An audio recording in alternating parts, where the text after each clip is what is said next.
Hello guys, welcome to my channel. जैसा कि आप लोग जानते हैं कि हमारा ये जो चैनल है ये उन विद्यार्थियों के लिए है जो कोटा नहीं जा सकते, या कोटा जाने का कारण क्या हो सकता है कि जिनके पास पैसे नहीं हैं, या फिर वो वहाँ पर जिनको होम सिकनेस की बीमारी होती है वो भी नहीं जा पाते। लेकिन आपको पता होना चाहिए कि यूट्यूब में बहुत से लेक्चर्स पड़े हुए हैं ऑलरेडी आईटी जेई के लिए। तो अब बच्चा जो कोटा जाता है वो आईटी जेई के लिए ही जाता है, ठीक है। जो कोटा जाएगा तो ऑब्वियस सी बात आईटी जेई या फर्दर नीट के लिए जाएगा। लेकिन बच्चों के अंदर यूट्यूब से भी बच्चे देखते हैं, वीडियोस को देखते हैं, उसको समझते हैं, पढ़ते हैं, लेकिन उनके अंदर एक विश्वास नहीं बन पाता है कि क्या हम जो यूट्यूब से पढ़ रहे हैं, हम कोटा नहीं जा सकते, हम यूट्यूब से पढ़ रहे हैं, वो सही है कि नहीं है। तो मेरा चैनल आपको ये बताएगा, ये सुनिश्चित कराएगा कि यहाँ पे जो भी आपको मैटर प्रोवाइड किया जाएगा, जो भी लेक्चर्स प्रोवाइड किए जाएंगे, हालांकि आप लोगों को जैसा दिख रहा होगा, थोड़ा सा डिजाइन मैथ वाली दिख रही होगी, ट्रिग्नोमेट्री दिख रही होगी, तो ऑब्वियसली बात है मैथ्स वाले ही होगा, ठीक है। तो जैसा जैसा आपका प्यार बढ़ता जाएगा, प्यार इन द सेंस सब्सक्राइबर बोल सकता हूं मैं, तो जैसे सब्सक्राइबर बढ़ता जाएगा तो आपका क्या कहते हैं कि केमिस्ट्री का भी वीडियोस आ जाएंगे, आपके फिजिक्स के भी वीडियोस आ जाएंगे। लेकिन जो मेरा मेन मोटो है आपके लिए वीडियोस बनाने का, वो है कि कोटा में जैसे जैसे आपके लेक्चर्स होते हैं वैसे वैसे एज इट इज क्वेश्चंस मुझे आपको कराने हैं। इसके आपके अंदर ये ना बन पाए कि काश मैंने यहाँ पे पढ़ाई की, मेरा सिलेक्शन नहीं हुआ, लेकिन मैं अगर कोटा जाता तो मेरा हो जाता। ऐसा नहीं है। आप कोटा के नोट्स खरीद के एक एक क्वेश्चन मिला लीजिएगा, सभी क्वेश्चंस आपको सेम मिलेंगे, ठीक है। तो चलिए हम लोग स्टार्ट करते हैं अपना आज का जो पहला लेक्चर होगा। ज्यादा हम डिस्कशन नहीं करेंगे, ज्यादा अपना चैनल को प्रमोट नहीं करना है मुझे बस इतना है कि जो बच्चे बेचारे जो गांव में पढ़ रहे हैं, जो बच्चे आपके शहर में पढ़ रहे हैं लेकिन वो अफोर्ड नहीं कर सकते या बाहर नहीं जा सकते, घर में रहने की तैयारी करना चाह रहे हैं, उनके लिए ये है। तो बेसिकली हमारा ये जो लेक्चर रहेगा, जितने भी मैथ्स के, केमिस्ट्री के, चाहे वो आपके फिजिक्स के हो, धीरे धीरे मैं सोच रहा हूँ कि जीएस के भी आपके लेक्चर लेके आऊं, क्योंकि आजकल का बच्चा सिर्फ आईटी जेई नहीं बहुत से एग्जाम की तैयारी कर रहा है, ठीक है। तो जैसे जैसे आपका प्यार मिलता जाएगा वैसे वैसे हम लोग आपके लिए मेहनत करते जाएंगे, ठीक है। बस आपको डिसिप्लिन वे में पढ़ाई करनी है, isn't it? चलिए, तो आज का हमारा जो पहला लेक्चर है, हालांकि कोटा में जो पहला लेक्चर होता है वो होता है बेसिक मैथ का, isn't it? लेकिन हम लोग जो आज स्टार्ट करेंगे, जो पहला लेक्चर रहेगा वो कंपाउंड एंगल रहेगा, ठीक है। अब कंपाउंड एंगल की थोड़ी सी स्टोरी अपन समझ लेते हैं। कंपाउंड एंगल की स्टोरी ये है कि दरअसल आईटीजेई में ट्रिग्नोमेट्री को 3 पार्ट में डिवाइड किया गया, बेसिकली 3 पार्ट में डिवाइड किया गया है। पहला पार्ट जो ट्रिग्नोमेट्री का है बेटा, वो पार्ट है आइडेंटिटी और आपके फॉर्मूला टाइप्स के। तो अगर मैं बात करूं ट्रिग्नोमेट्री के पहले पार्ट की, इसको हम लोग आइडेंटिटी या फॉर्मूला वगैरह बोलते हैं, या इसको ट्रिग्नोमेट्रिक रेशियोज वगैरह बोलते हैं, ट्रिग्नोमेट्रिक आइडेंटिटीज बोलते हैं, उस पार्ट को हम लोग क्या बोल देते हैं, कंपाउंड एंगल। क्या बोल देते हैं? Compound angle. उस ट्रिग्नोमेट्री पार्ट को क्या बोल देते हैं? कंपाउंड एंगल, ठीक। पहला आपके दिमाग में लेगा कंपाउंड एंगल क्या है, तो कंपाउंड एंगल ट्रिग्नोमेट्री का एक पार्ट है जिसमें हम लोग ट्रिग्नोमेट्रिक आइडेंटिटीज, ट्रिग्नोमेट्रिक रेशियोज और फर्दर इजी कैलकुलेशन एंगल्स के बारे में जानेंगे। सेकेंड जो हमारा जो टॉपिक आता है वो आता है आपका इक्वेशंस का, कि ट्रिग्नोमेट्रीज की इक्वेशंस भी होती है, उनको भी सॉल्व करना होता है। तो उसके लिए एक फर्दर चैप्टर डिवाइड किया गया, दैट इज ट्रिग्नोमेट्रिक इक्वेशन, जो हम लोग इसके बाद देखेंगे या 2-3 चैप्टर्स होने के बाद देखेंगे, ठीक है। उसके बाद जो तीसरा चैप्टर आता है बच्चों को बहुत टफ लगता है, हालांकि इतना टफ नहीं है, लेकिन हाँ थोड़ा सा टफ आप लोग को लगता है, ठीक है। तो वो पार्ट है सॉल्यूशन ऑफ ट्रायंगल, SO2 जिसको बोलते हैं। इसमें थोड़ा सा ट्रिग्नोमेट्री भी रहती है, थोड़ी सी ज्योमेट्री भी रहती है और थोड़ा सा अपना दिमाग भी रहता है, ठीक है। ये आपको थोड़ा सा लगाना है। अब बच्चा एक और पार्ट बोल देता है, सर इनवर्स ट्रिग्नोमेट्रिक फंक्शन। बेटा वो इनवर्स ट्रिग्नोमेट्रिक फंक्शन एक फंक्शन का पार्ट ही हो जाता है, इस वजह से उसको हम फर्दर ट्रिग्नोमेट्री में इन्वॉल्व नहीं करते हैं, ठीक है। क्लियर है? तो आइए हम लोग डिस्कस करते हैं आगे कि बेसिकली कंपाउंड एंगल में पढ़ेंगे क्या, होता क्या इसमें। तो ये दिमाग में आपके एकदम अच्छे से क्लियर हो गया होगा कि अपन कंपाउंड एंगल में जो पढ़ने वाले हैं वो पढ़ने वाले हैं ट्रिग्नोमेट्रिक आइडेंटिटीज और फॉर्मूला के बारे में। और इस चीज को हम लोग ने, ये term trigonometric ratios, trigonometric identities, ये टर्म हमने पहले क्लास 10th में सुन रखी है, ठीक है। हाँ एक बात नोट कर लीजिएगा कि ये जो लेक्चर्स हैं ये 11th के लिए भी है, जो 12th में है उनके लिए भी है, जो ड्रॉप लिए उनके लिए भी है, जो ओलंपियाड्स की तैयारी कर रहे हैं उनके लिए, सबके लिए ये है, ठीक है। जो सीबीएसई बोर्ड की तैयारी कर रहे हैं, कुछ भी एग्जाम, कोई भी कॉम्पिटिटिव एग्जाम की तैयारी कर रहे हैं, वो सबके लिए है, ठीक है। क्योंकि मैं एक ऐसा टीचर हूं, मैं सोचता हूं कि सभी बच्चों के लिए, चाहे वो कोई कॉम्पिटिटिव एग्जाम जैसे लाइक अग्निवीर वगैरह हो गया, आपका एनडीए वगैरह हो गया, उसमें भी ट्रिग्नोमेट्री आती है, वो सभी मैं यहाँ पे कवर अप करूंगा। ठीक है, मतलब समझ में आया कि एक तीर से बहुत सारे निशाने लग जाएंगे आपके, समझ में आई बात। चलिए तो डिस्कस करते हैं कंपाउंडिंग का। जैसा कि हम लोग क्लास 10th में हम लोग डिस्कस किए थे, क्या डिस्कस किए थे, पूरी जो हमारी ट्रिग्नोमेट्री क्लास 10th में थी वो किससे बेस्ड थी, राइट एंगल ट्राइंगल पे बेस्ड थी। वो क्या थी ट्रिग्नोमेट्री, इसको देख समझते हैं। राइट एंगल ट्राइंगल, बचपन में हम लोग एक राइट एंगल ट्राइंगल बनाया करते थे क्लास 10, बचपन का मतलब क्लास 10th की बात हो रही है, तो अपन लोग क्लास 10th में ऐसे राइट एंगल ट्राइंगल बनाते थे, इसको 90 डिग्री बोला जाता था और इसको हम लोग थीटा एंगल मानते थे। ये करते थे, इसको बोलते थे, इस लाइन को बोलते थे परपेंडिकुलर, इस लाइन को बोला जाता था क्या, हाइपोटेन्यूज, और इस लाइन को बोला जाता था बेस। ये तो बहुत बेसिक बातें कर रहे हैं हम लोग। इन्हीं के मदद से, इन्हीं परपेंडिकुलर, हाइपोटेन्यूज और बेस के रिलेशनशिप्स को हम लोगों ने ट्रिग्नोमेट्रिक रेशियोज नाम दिया। क्या नाम दिया था, ट्रिग्नोमेट्रिक रेशियोज नाम दिया, और उन ट्रिग्नोमेट्रिक रेशियोज को कुछ इस प्रकार डिफाइन किया। तो हम लोगों को क्लास 10 में सिखाया गया था कि we have how many trigonometric ratios, 6 trigonometric ratios. कौन से हैं 6 ट्रिग्नोमेट्रिक रेशियोज, जरा देखेंगे। तो सबसे पहले बात करते हैं साइन, सबसे पहले किसकी बात करते हैं, साइन थीटा। किसकी बात करते हैं, साइन थीटा। इसको पूरा नाम SINE साइन थीटा बोला जाता है, इसको प्यार से बोलते हैं साइन थीटा। क्या बोलते हैं, साइन थीटा। इसका मतलब ये क्या रिलेशन बताता है, ये परपेंडिकुलर और हाइपोटेन्यूज के बीच में रिलेशन बताता है, that is perpendicular upon hypotenuse. Ratio है इसलिए रेशियो हमने लगा दिया, ठीक है। अपॉन, अपॉन का मतलब ही समझ रहे हैं, क्लियर। साइन के बाद डिफाइन करते हैं कोसाइन थीटा। क्या डिफाइन करते हैं, कोसाइन थीटा। इसको प्यार से हम लोग, प्यार मतलब शॉर्ट फॉर्म में, शॉर्ट फॉर्म में क्या बोलते हैं, cos theta, that is base upon hypotenuse. फिर हम लोगों ने क्या डिफाइन किया, टेंजेंट ऑफ थीटा। क्या डिफाइन किया, tangent of theta, that is tan theta, that is tan theta, it's perpendicular upon base, perpendicular upon base। उसके बाद डिफाइन किया हमने कोटेंजेंट थीटा। क्या डिफाइन किया, cotangent theta, that is cot theta is base upon perpendicular, and we also know that cotangent and tangent we are both are reciprocal to each other, understand। Tangent हो गया, cotangent. उसके बाद क्या आता है, second theta. क्या आता है, सेकेंड थीटा, या मैं बोलूं sec theta, that is secant theta and cosine theta both are reciprocal to each other. If cosine theta is base upon hypotenuse, then what is secant theta is hypotenuse upon base। मैं यहाँ पे full form नहीं लिख रहा हूँ, मैं सोच रहा हूँ एक रिवीजन है। 10th से आगे हम लोग देखिए, किसी चीज को लिंक करने से पहले थोड़ा सा प्रीवियस जाना पड़ता है, ठीक है। आप हमारे लेक्चर में देखेंगे, हर लेक्चर में रिवाइज कराता हूँ, जिससे क्या होता है ना, बच्चा लिंक कर लेता है आगे के पीछे के लेक्चर को आगे के लेक्चर से, इस वजह से मैं लिंक करा रहा हूँ, ठीक है। सेकेंड के बाद लास्ट चीज आपका आता है कोसेकेंट थीटा। क्या आता है, कोसेकेंट थीटा, कोसेकेंट थीटा, या इसको बोलते हैं कॉसेक थीटा, या इसको बोलते हैं CSC थीटा। क्या बोलते हैं, CSC। डिफरेंट लिटरेचर्स में CSC थीटा भी मिलता है। और we also know that cosecant theta and sine theta both are reciprocal to each other, that is hypotenuse upon perpendicular, isn't it? So we seen that we have how many trigonometric ratios, there are 6 trigonometric ratios. ये क्या बता रहे हैं, ये perpendicular, base और hypotenuse के बीच के relation को डिफाइन कर रहे हैं। लेकिन जब हम इनको क्लास 10th में यही पे एंड अप कर देते हैं, लेकिन क्लास 11th में हम लोग इस पर फर्दर एनालिसिस करते हैं। फर्दर एनालिसिस का मतलब क्या होता है कि हम लोग थोड़ा सा इस पे ये करते हैं कि अभी तक जो क्लास 10th में अपन लोग पढ़ रहे थे ट्रिग्नोमेट्री, वो 90 डिग्री पे बेस था। मतलब sine theta define perpendicular upon hypotenuse, cos theta define base upon hypotenuse, tan perpendicular upon base, cotangent base upon perpendicular, second hypotenuse upon base और सेकंड हाइपोटेन्यूज अपॉन परपेंडिकुलर।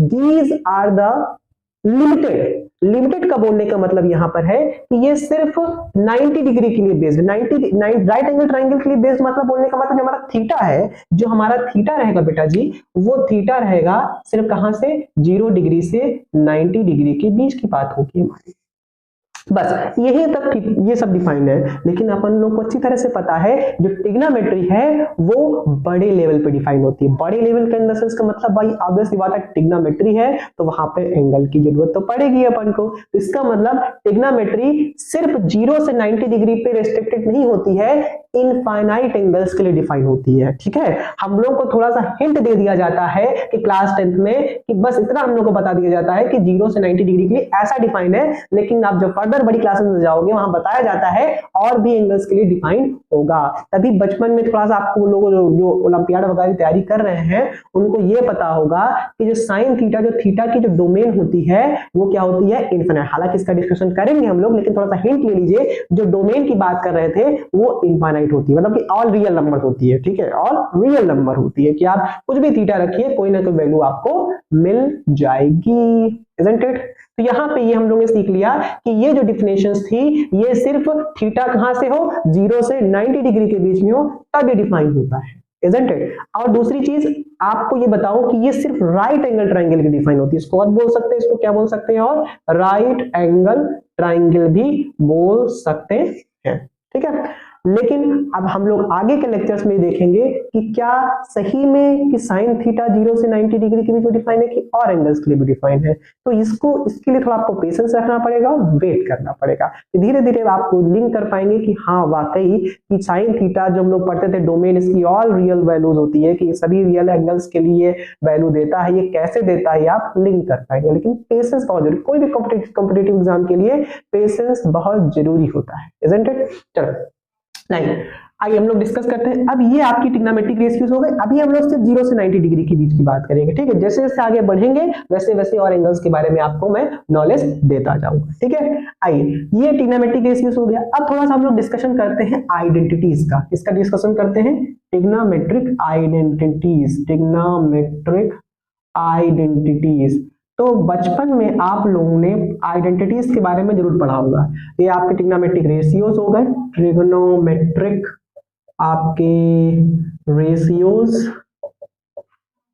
हालांकि थोड़ा सा आईटीजे की पढ़ाई बेसिक से ही चालू होती है, इस वजह से आपको बेसिक बताया जा रहा है। आपने देखा होगा कि क्या देखा होगा, सबसे पहली आइडेंटिटी देखी होगी sine square theta plus cos square theta equal to क्या होता है 1। दूसरी आइडेंटिटी देखी होगी sec square theta minus tan square theta is equal to 1। और थर्ड आपने देखा होगा cos square theta minus cot square theta equal to 1। इसके फर्दर टाइप्स हैं, आप इसमें और भी चीजें निकाल सकते हो, जैसे sine square theta 1 minus cos square theta, sec square theta 1 plus tan square theta, cos square theta 1 plus cot square theta, आराम से वो निकाल सकते हो। लेकिन बेसिक जो फंडा है वो 3 है। लेकिन मैं आपको बताऊं, आपने यहाँ पे टर्म लिखा है आइडेंटिटी। क्या लिखा है, आइडेंटिटी। कभी आपने नोटिस किया है बेटा कि आइडेंटिटी का मतलब क्या होता है? आइडेंटिटी का मतलब आप नोट करके लिख लीजिएगा। कभी कभी जब आप बेसिक तैयारी करने आते हो आईटीजे की, तो वहां पे बेसिक मैथ में ये चीज पहले बता दी जाती है, हालांकि कि आइडेंटिटी और इक्वेशन में क्या डिफरेंस होता है। तो वहीं से आपको मैं बताता हूं कि आइडेंटिटी का मीनिंग क्या है। आइडेंटिटी का मतलब होता है एक मैथमेटिक्स की ऐसी स्टेटमेंट या ऐसी इक्वेशन जो सभी वैल्यूज के लिए ट्रू, सभी वैल्यूज के लिए बेटा, उसको क्या बोलते हैं, आइडेंटिटी। तो लिख लीजिएगा, आइडेंटिटी का मतलब क्या होता है, हिंदी में लिखिएगा इसको, मैथमेटिक्स की एक ऐसी इक्वेशन या ऐसा स्टेटमेंट जो सभी वैल्यूज के लिए, सभी सिचुएशन के लिए ट्रू हो। जैसे a प्लस बी का whole square, a square plus b square plus 2ab। आप मैथमेटिक्स का कोई भी पार्ट उठा लीजिए, चाहे वो कैलकुलस पार्ट हो, चाहे वो ज्योमेट्री पार्ट हो, चाहे वो अलजेब्रा पार्ट हो, हर जगह वो वैलिड है, कि सभी वैल्यूज के लिए वैलिड है, इजंट इट। अब सुनिएगा, अब मैंने यहाँ पे लिखा है, ये क्यों मैं सिर्फ इसको फोकस क्यों कर रहा हूँ, दरअसल साइन स्क्वायर थीटा ये सब 3 आइडेंटिटी ये आपको बच्चों ने पढ़ाई गई, लेकिन मैं आपको बताता हूँ रियल बात क्या है। रियल बात ये है, आइडेंटिटी अपन के पास बस एक है, क्या है, sine square theta plus cos square theta equal to 1। ये थोड़ा सा प्लस लगा है, थोड़ा सा लाइट का अभाव है, जैसे जैसे वो मिलेगा तो स्मार्ट बोर्ड भी आ जाएगा, ऐसी बात नहीं है। ठीक है, चलिए प्रयास पूरा आपके समर्थन में है, जैसा आपका समर्थन मिलेगा वैसे मैं आपको समर्थन दूंगा। ठीक है, देखिए तो sign square theta plus cos square theta, मैंने क्या कहा, सिर्फ यही एक आइडेंटिटी है। तो सवाल में आएगा कि सर क्या ये बाकी जो लिखा है ये आइडेंटिटी नहीं है? दिमाग में आना चाहिए ना कि जो 2 आपने लिखा है फर्दर ये आइडेंटिटी नहीं है। अरे यार कैसे नहीं है, आपने लिखा है यहाँ पे, आपने 3 नंबर लिखा है, होना तो आइडेंटिटी चाहिए। लेकिन मैं आपको उसकी बात बताऊं, ये दोनों आइडेंटिटी नहीं है, क्योंकि यहां पर आइडेंटिटी लिखने से पहले इसको आइडेंटिटी बोलने, पहली बात तो आइडेंटिटी है नहीं है। क्यों नहीं है? क्योंकि इसमें क्लॉज आते हैं। क्लॉज का मतलब क्या है, इसमें फर्दर इंफॉर्मेशन और लिखी जाती है। फर्दर इंफॉर्मेशन इसलिए लिखी जाती है कि sec square theta, tan square, cot square, cosec square, ये सब कुछ एंगल्स के लिए डिफाइन नहीं होते। अब जब कुछ एंगल्स के लिए डिफाइन नहीं होते तो ये आइडेंटिटी की डिफिनेशन को फॉलो नहीं कर रहे ना। आइडेंटिटी का मतलब है जो सभी वैल्यूज के लिए ट्रू हो, जबकि ये दोनों कुछ एंगल्स के लिए डिफाइन ही नहीं होते, और जब डिफाइन नहीं होते हैं तो ट्रू कैसे होंगे सभी वैल्यूज के लिए। इट मींस कि ये दोनों जो हैं क्या होते हैं कि ट्रू नहीं होते हैं, ठीक है, ऑलवेज ट्रू नहीं होते हैं, फर्दर ट्रू हो जाएंगे। इस वजह से इन दोनों को फॉर्मूला बोला जाता है और इस पार्ट को आइडेंटिटी बोला जाता है। ये बात थोड़ा निकाल दें दिमाग से कि तीनों आइडेंटिटी नहीं है, ये सिर्फ आइडेंटिटी है, क्योंकि सभी थीटास के लिए दोनों ट्रू है, सभी थीटास के लिए दोनों ट्रू है। अब ये दोनों ट्रू किस लिए, जैसे tan 90 अगर 90 रखेंगे तो ये डिफाइन हो जाएगा, लेकिन ये डिफाइन नहीं होगा, isn't it? सिमिलरली ये भी डिफाइन नहीं होगा किसी थीटा के लिए, तो आइडेंटिटी ये नहीं हो सकती। लेकिन फिर आपने यहाँ पे क्यों लिखा ये तीनों चीजें आपका आइडेंटिटी में क्यों लिखा? क्योंकि मैंने फिर से कहा कि आप लोग अभी क्लास 10th में चल रहे हैं। 10th का मतलब अभी थीटा 90 डिग्री और 0 डिग्री के बीच में है, 90 डिग्री और 0 डिग्री के बीच में है, और 90 और 0 डिग्री के बीच में क्या होने से सभी थीटास हर जगह डिफाइन होते हैं। 0 90 के हर एंगल, 0 से 90 डिग्री जितने भी आपको एंगल मिलेंगे, आपको पता है इनफाइनाइट एंगल होंगे 0 से 90 डिग्री, बहुत से एंगल्स होंगे, और सभी के लिए ये तीनों डिफाइन होंगे। तो for this case, for this situation ये तीनों आइडेंटिटी बोलना पड़ेगा। लेकिन अगर मैं होल की बात करूंगा तो आप सिर्फ इसको आइडेंटिटी बोलोगे और इन दोनों को फॉर्मूला बोलोगे, ठीक है। फॉर्मूला का मतलब एक स्पेसिफिक जगह, एक फिक्स्ड जगह क्या हो, वो ट्रू हो, isn't it? तो ये आपका थोड़ा सा बेसिक डेफिनेशन या आइडेंटिटी की डेफिनेशन अच्छे से नोट कर लीजिएगा, क्योंकि हर जगह काम आने वाली है। आपको क्वाड्रेटिक भी पढ़ेंगे तो वहां पे भी मैं बताऊंगा फिर से कि आइडेंटिटी की मीनिंग क्या है। क्लियर करो क्वाड्रेटिक में, हाँ वेट करो, पेशेंस रखो, इंपॉर्टेंट है, पेशेंस इंपॉर्टेंट है, ठीक है। तो फर्दर हम लोगों ने बेसिक चीजें बटोर ली, हमने ट्रिग्नोमेट्रिक रेशियोज जान लिया, हमने sine, cosine, tangent, cotangent define कर लिया फॉर थीटा 90 टू 0 डिग्री, हमने आइडेंटिटीज भी जान ली 0 से 90 डिग्री, और क्या जान लिया, आइडेंटिटी की डेफिनेशन जान ली, और क्या जान लिया, मेन चीज जानी कि sine square plus cos square for whole trigonometry के लिए आइडेंटिटी है, लेकिन ये sec square minus tan square cosec square minus cot square identity नहीं है, एक फॉर्मूला है, क्योंकि ये दोनों किसी थीटा के लिए ट्रू नहीं होंगे, रियल वैल्यू नहीं देंगे, इस वजह से ये हो गया। अब इस पे कुछ क्वेश्चंस हैं, आप इनको पहले ट्राई करें, रफ पहले क्वेश्चन नोट करें, ट्राई करें, लेकिन मैं आपको बता देता हूं क्यों, पॉज करो, वीडियो में पॉज करने का ऑप्शन रहता है ना, पॉज करो, इनको अटेम्प्ट करो, अगर हो पाया आपसे तो वेरी गुड, नहीं हो पाया तो मैं इसको सॉल्व करता हूं, ठीक है। अब प्रयास करो, देखो आप लोग कंपटीशन की तैयारी कर रहे हैं, वो पेन पेपर वाली आदत मत डालिए, first to attempt to by mouth, mind and mouth का यूज करें, माइंड एंड माउथ का यूज करें सवाल करने। जैसे क्या लिखा है, which of the following reduces to unity, unit. अब देखिए क्वेश्चंस अटपटे होते हैं जेई के, लैंग्वेज डिफरेंट होती है, कुछ नहीं है, ये सिंपल क्वेश्चन बोल रहा है कि क्या ये वन आएंगे, क्या इनको सॉल्व करने पे वन आएगा, ये लिखा है, लिखा है, देखो डरावना कितना लगता है, which of the following reduces to unity. बताओ बच्चा ये डर गया है कि रिड्यूसर्स का, भैया ये क्या आ गया, रिड्यूस आ गया, केमिस्ट्री के टर्म्स आ गए, क्या है, मतलब बच्चा डर जाता है। तो बेटा परेशान नहीं, यूनिटी का मतलब क्या, इनको सॉल्व करने पे वन आए, क्या वन आएगा, या वन आएगा तो यूनिटी है, नहीं आएगा तो नहीं है। अब ये देखिए दे दिया है 0 से 90 डिग्री के बीच में है, तो आप इनको फर्दर आप सॉल्व कर सकते हैं, ठीक है। आप इसको वैसे इक्वलिटी का कोई वो ज्यादा महत्व नहीं होता है, लेकिन चलिए डिस्कस करते हैं। सेक स्क्वायर है -1 कॉट स्क्वायर है, तो इसको अच्छी तरह से आप जानते हैं, मैं थोड़ा सा लिखने से बचता हूं, क्योंकि अगर मैं बचूंगा तो ही आप बचने का प्रयास करेंगे, ठीक है। माइंड से गेम करेंगे पहले, सेक स्क्वायर है, क्योंकि मैं इतना धीरे बोल ही रहा हूं, ठीक है, आप लोग 2 की स्पीड में भी लगा के सुन सकते हैं वीडियो। सेक स्क्वायर है -1 कॉट स्क्वायर है, तो आपको पता है सेक स्क्वायर है -1 tan स्क्वायर है, और ये कॉट स्क्वायर है लिखा है, तो tan स्क्वायर है इंटू कॉट स्क्वायर है कितना होता है 1, क्योंकि tan इंटू कॉट कितना होता है 1, क्योंकि tan को क्या लिख सकते हैं 1 upon cot, cot cancel, answer कितना आएगा 1। तो अगर tan इंटू कॉट 1 है तो tan स्क्वायर है कॉट स्क्वायर भी क्या होगा 1, तो ये भी यूनिटी को गेन कर रहा है, ठीक। उसके बाद इसकी बात करते हैं क्वेश्चन नंबर बी। देखिए मुंह जितना माउथ से करेंगे उतनी आपकी माइंड की क्लियरिटी आएगी, कंसंट्रेशन इंक्रीज होगा आपका, ठीक है, क्योंकि मुंह से काम कर रहे हैं आप।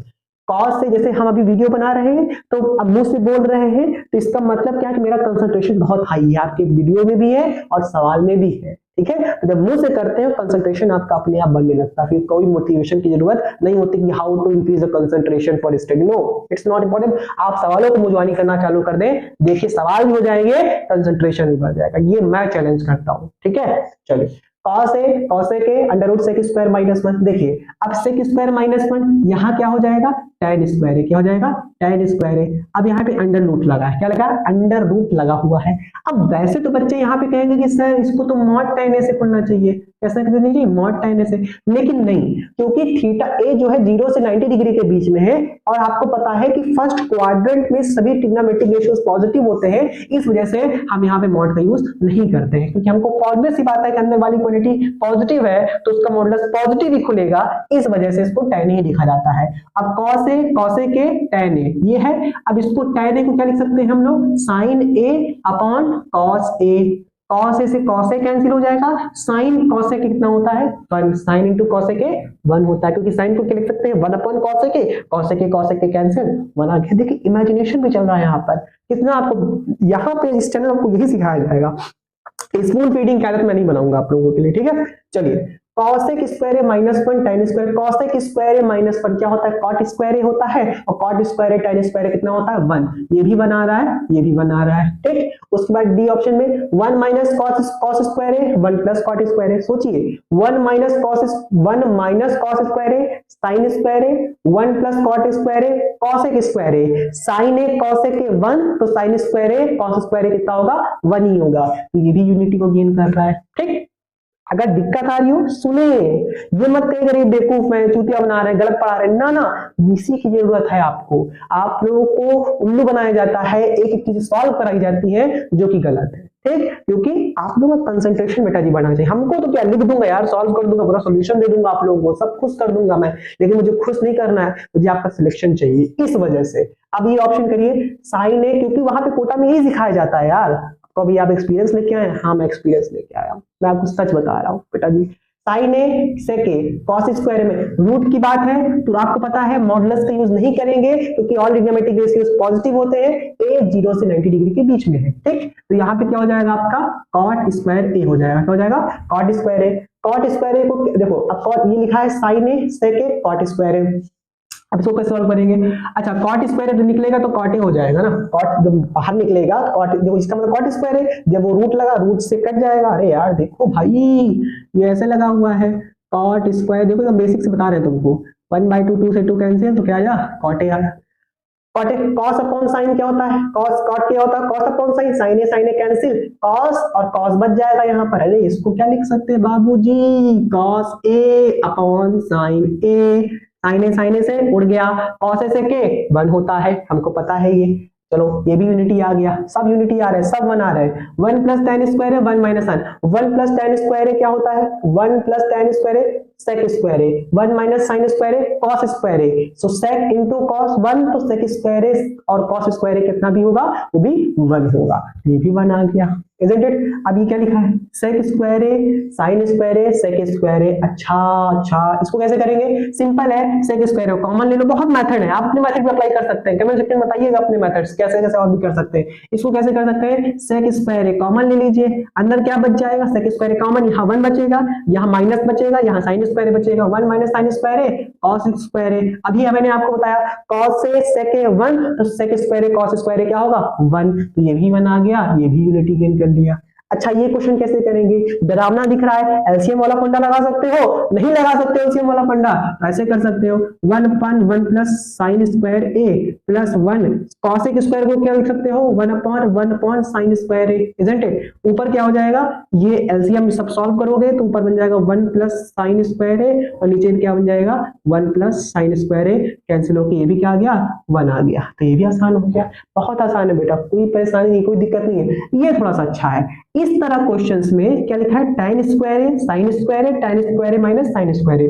फोकस आपको न्यूमरेटर वाले पार्ट पे करना है, किस पे फोकस करना है, न्यूमरेटर वाले पार्ट पे फोकस, न्यूमरेटर वाले पार्ट पे क्या करना है फोकस करना है। अगर ऊपर मल्टीप्लिकेशन में हो नीचे सब्ट्रैक्शन में हो तो फोकस ऑन द न्यूमरेटर वाले part, focus on the numerator वाला पार्ट। तो इसको क्या लिख सकते हैं tan स्क्वायर ए sin स्क्वायर को क्या लिख सकते हैं 1 माइनस cos स्क्वायर ए। ये ट्रिक्स जो एनडीए की तैयारी एयरफोर्स वाली लोग देख रहे हैं उनके लिए बढ़िया है, ठीक है। tan स्क्वायर ए 1 माइनस cos स्क्वायर है तो tan स्क्वायर ए मल्टीप्लाई कर दो इसको इससे माइनस tan स्क्वायर ए कॉस स्क्वायर ए। अब इसको क्या लिख सकते हैं, tan square a minus sine square A upon cos square ए और कॉस स्क्वायर ए। कॉस स्क्वायर से कैंसिल हो गया, ये आ जाएगा tan square a minus sine square ए, और डिनोमिनेटर में भी कौन इंतजार कर रहा है, tan square a minus sine square है, कैंसिल होकर कितना आ गया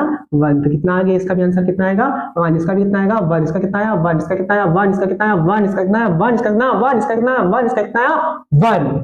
सभी यूनिटी को गेन कर लिए हैं। तो आपको मजा आया होगा थोड़ा सा कि देखिए प्रैक्टिस करेंगे तो आएगा। पहली चीजें कठिन लगती है लेकिन धीरे धीरे आसान लगने लगती है। तो ये मैंने आपके प्रीवियस लेक्चर्स को कवर किया, हालांकि आपने इस तरह क्वेश्चन नहीं देखा होगा लेकिन IIT के पहले लेक्चर में आपको यही सिखाया जाता है। ठीक है, तो मैं प्रयास ये करूंगा, ये आपका प्रीवियस थोड़ा सा रिवीजन मैंने कराया, ये हमारा इंट्रोडक्टरी, वैसे तो इंट्रोडक्टरी लेक्चर होना चाहिए हमारा, लेकिन मैंने ये सोचा कि अपन को इंट्रोडक्शन कम देना है, आप लोग को प्रीवियस से अब जो आगे के लेक्चर्स आएंगे उनसे आप लिंक कर पाएंगे। बेटा एक बात बोल देता हूं, जब चीजें आने लगती हैं तो हमको मजा आने लगता है। बात समझ पा रहे हैं? अब आप लोग को थोड़ा सा लग रहा होगा यार ये पुरानी चीजें याद आ रही है हमको, तो जैसे जैसे आपकी याद आने लगेगी आपका इंटरेस्ट बढ़ जाएगा, क्योंकि इंटरेस्ट बढ़ाने के लिए मोटिवेशन की जरूरत नहीं होती है, हमसे सवाल बनने चाहिए, हमसे सवाल आने चाहिए। आपने बहुत बच्चों ने ट्राई किया होगा, उनसे सवाल हुआ होगा, तो वो अगले लेक्चर में भी आगे आएंगे और बढ़ चढ़ के पार्टिसिपेट करेंगे, देखेंगे उसको कि आगे क्या होगा,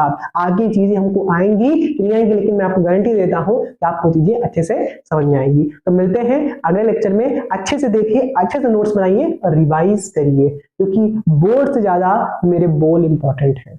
बात समझ पा रहे हैं? टीचर के लेखनी में कुछ नहीं होता, टीचर के वाणी में सब कुछ होता है। आपको पता है कि आप देखिए अभी तक आपने जिस तरह पढ़ाई की है करी है, लेकिन यहाँ पे आपको मेरे चैनल में अगर मुझे आप लोगों को फॉलो करना है तो मेरी बातों का ध्यान से पालन करना पड़ेगा और सुनना भी पड़ेगा। बात समझ आ रही है? ठीक है, मेरे चेहरे पे रूप पे मत जाना, मेरी बातों पे जरूर जाना। हाँ क्लियर? चलिए तब के लिए मिलते हैं, बेस्ट ऑफ लक, टाटा बाय बाय।